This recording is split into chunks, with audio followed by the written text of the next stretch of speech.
Book reading کے حوالے سے میری آج کی شیئرنگ آپ کے ساتھ۔ اس شیئرنگ کو بک ریڈنگ کے کوٹ سے ہی شروع کروں تو ایک گہری بات کوٹ کی صورت میں سننے کے لیے تیار ہو جائیں۔ کوٹ یہ ہے: books are mirrors. You only see in them what you already have inside you. ہاں، یہ سچ ہی تو ہے کہ اچھی کتابیں میرے اور آپ کے لیے وہ آئینہ ہے جس میں ہم اپنا آپ تلاش کر سکتے ہیں۔ کیوں؟ اس کا جواب یہ ہے کہ کتابوں میں کردار ہی تو ہوتے ہیں، اور یہ کردار انسانی زندگی سے تو ہی متعلق ہیں۔ سو آئیے آج کی کتاب کی شیئرنگ میں اور آپ اپنا آپ تلاش کریں، آخر اس میں کہاں پا رہے ہیں ہم اپنے آپ کو۔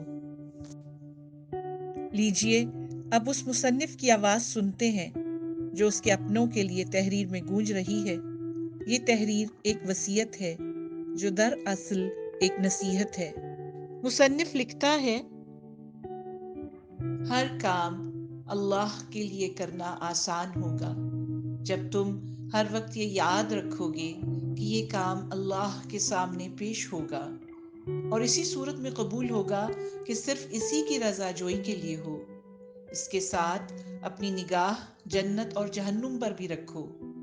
جس اجر و ثواب یا عذاب و عطاب کا وعدہ کیا گیا ہے، اس کی طلب یا اس سے بچنے پر نگاہ رکھو۔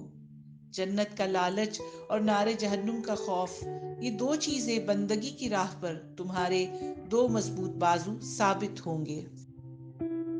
یدعون ربہم خوفا وطمعا، اپنے رب کو خوف اور طمع کے ساتھ پکارتے ہیں۔ آخر میں مصنف لکھتا ہے: اسی لیے حضور صلی اللہ علیہ وآلہ وسلم بشیر و نذیر بنا کر بھیجے گئے تھے کہ لالچ اور خوف سے طبیعتوں کو بندگی کے لیے تیار کر دیں۔ میرا حاصل مطالعہ اس تحریر کو پڑھ کر یہ ہے کہ سمجھ آتی ہے کہ تقدیر الہی کے نوشتے بھی وہی ہیں، اللہ بھی وہی ہے، اور اس کے فرشتے بھی وہی ہیں۔ اتر سکتے ہیں تیری امداد کو ملائکہ اب بھی، گر ذات الہی سے تیرے رشتے بھی وہی ہیں۔ پھر یہ بھی کہ death is not the biggest disaster in life. The biggest disaster in life is when our fear of Allah dies, when we are still alive. سو رب کریم سے یہ دعا ہے کہ اے رب کائنات، اس بے تاب نفس اور کمزور جسم پر رحم فرما، اس لیے کہ جو تیرے سورج کی تپش کو برداشت نہیں کر سکتا، وہ تیری جہنم کی آگ کو کیسے برداشت کرے گا؟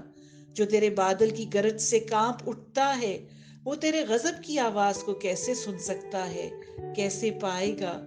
جسے تیری رحمت اور پیار کی عادت ہے، جسے تیرے کرم کی عادت ہے، وہ تیری ناراضگی کا سامنا کیسے کرے گا؟